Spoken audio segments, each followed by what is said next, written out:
Hi friends, ഇന്ന് ഞാൻ സംസാരിക്കുന്നത് പ്രണയത്തെക്കുറിച്ചാണ്. പക്ഷേ പതിവ് പ്രണയകഥകളല്ല.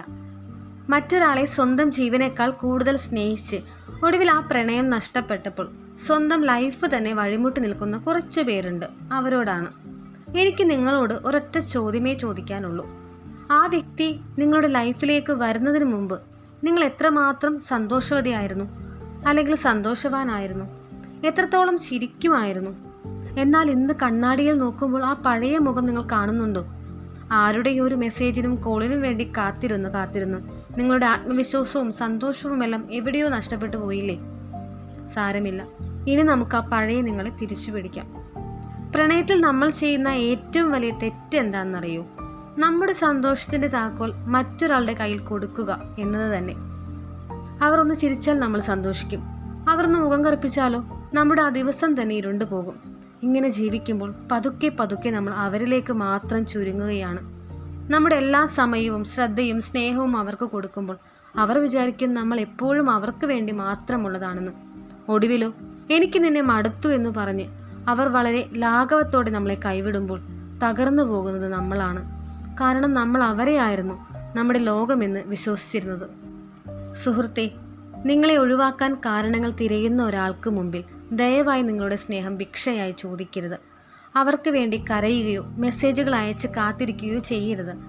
കാരണം നിങ്ങൾ എത്രത്തോളം അവരുടെ പിന്നാലെ പോകുന്നുവോ അത്രത്തോളം അവർ നിങ്ങളിൽ നിന്നും അകലുകയേ ഉള്ളൂ.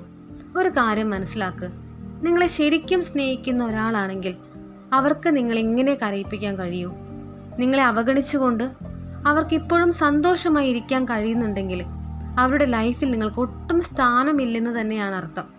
ആ യാഥാർത്ഥ്യം എത്രയും പെട്ടെന്ന് മനസ്സിലാക്കുന്നുവോ അത്രയും നല്ലത്.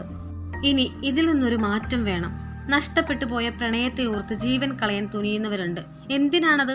വഴിപോക്കനായ ഒരാൾക്ക് വേണ്ടി മാതാപിതാക്കൾ കഷ്ടപ്പെട്ട് വളർത്തിയ ഈ ലൈഫ് കളയണോ? ഇനി ഞാൻ പറയുന്ന കാര്യങ്ങൾ നിങ്ങളുടെ മനസ്സിലേക്ക് ഉറപ്പിച്ചു വെക്കുക. ഒന്നാമതായി, അവരെ വെറുക്കരുത്. നിങ്ങളെ വേദനിപ്പിച്ചവരോട് വെറുപ്പ് കാണിക്കരുത്. കാരണം വെറുപ്പും ഒരുതരം ഓർമ്മപ്പെടുത്തലാണ്. അവരെ അങ്ങ് ക്ഷമിച്ചേക്കുക. അവരോടുള്ള സ്നേഹവും വെറുപ്പും പൂർണ്ണമായും നിങ്ങളുടെ മനസ്സിൽ നിന്ന് ഇല്ലാതാകട്ടെ. രണ്ടാമതായി, ആത്മവിശ്വാസം വീണ്ടെടുക്കുക. നിങ്ങൾ സുന്ദരനാണ്, നിങ്ങൾ സുന്ദരിയാണ്, കഴിവുള്ളവനാണ്. മറ്റൊരാളുടെ സർട്ടിഫിക്കറ്റ് കൊണ്ടല്ല നിങ്ങളുടെ വില അളക്കേണ്ടത്. മൂന്നാമതായി, ഫോക്കസ് മാറ്റുക.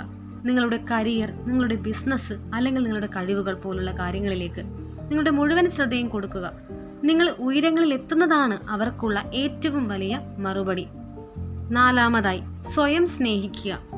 ഇനി മുതൽ നിങ്ങളെ തന്നെ സ്നേഹിക്കാൻ തുടങ്ങുക. മറ്റൊരാൾക്ക് കൊടുത്ത ആ അമിത സ്നേഹം സ്വന്തം ലൈഫിന് വേണ്ടി കൊടുക്കൂ. നിങ്ങൾക്ക് ഇഷ്ടമുള്ള വസ്ത്രങ്ങൾ ധരിക്കൂ, ഇഷ്ടമുള്ള ഭക്ഷണം കഴിക്കൂ, ഇഷ്ടമുള്ള പാട്ടുകൾ കേൾക്കൂ, പുതിയ കാര്യങ്ങൾ പഠിക്കൂ. നിങ്ങളുടെ ലൈഫിൽ നിന്നും ഒരാൾ പോയെങ്കിൽ അത് നിങ്ങളുടെ ലൈഫിലെ ഏറ്റവും നല്ലൊരു അധ്യായം തുടങ്ങാൻ വേണ്ടിയാണെന്ന് വിശ്വസിക്കുക. ദൈവം ചില മനുഷ്യരെ നമ്മുടെ ലൈഫിൽ നിന്ന് മാറ്റുന്നത് നമ്മൾ തകർന്നു പോകാതിരിക്കാൻ വേണ്ടിയിട്ടാണ്. അതുകൊണ്ട് കഴിഞ്ഞു പോയ കാര്യങ്ങളെ ഓർത്ത് ഇനി കണ്ണീരൊഴുക്കരുത്. ഇനി ഒന്ന് ദീർഘമായി ശ്വാസം എടുക്കൂ. മനസ്സ് തുറന്നൊന്ന് പുഞ്ചിരിക്കൂ. ആരെങ്കിലും നിങ്ങളെ ഒഴിവാക്കിയിട്ടുണ്ടെങ്കിൽ ഓർക്കുക, അത് അവരുടെ നഷ്ടമാണ്, നിങ്ങളുടെയല്ല. നിങ്ങളുടെ സ്നേഹം അർഹിക്കുന്ന ഒരാൾ ഉറപ്പായി നിങ്ങളുടെ ലൈഫിലേക്ക് വരും. പ്രണയത്തിൽ ഇങ്ങനൊരു വേദനയിലൂടെയാണ് നിങ്ങൾ കടന്നു പോയതെങ്കിൽ നിങ്ങളുടെ അനുഭവം താഴെ കമൻ്റായി കുറിക്കൂ. നിങ്ങളുടെ മനസ്സ് ശാന്തമാകട്ടെ. വിഷമിച്ചിരിക്കുന്ന ഏതെങ്കിലും ഒരു സുഹൃത്തിന് ഈ വീഡിയോ ഷെയർ ചെയ്ത് കൊടുക്കൂ. നമുക്ക് വീണ്ടും കാണാം. നന്ദി.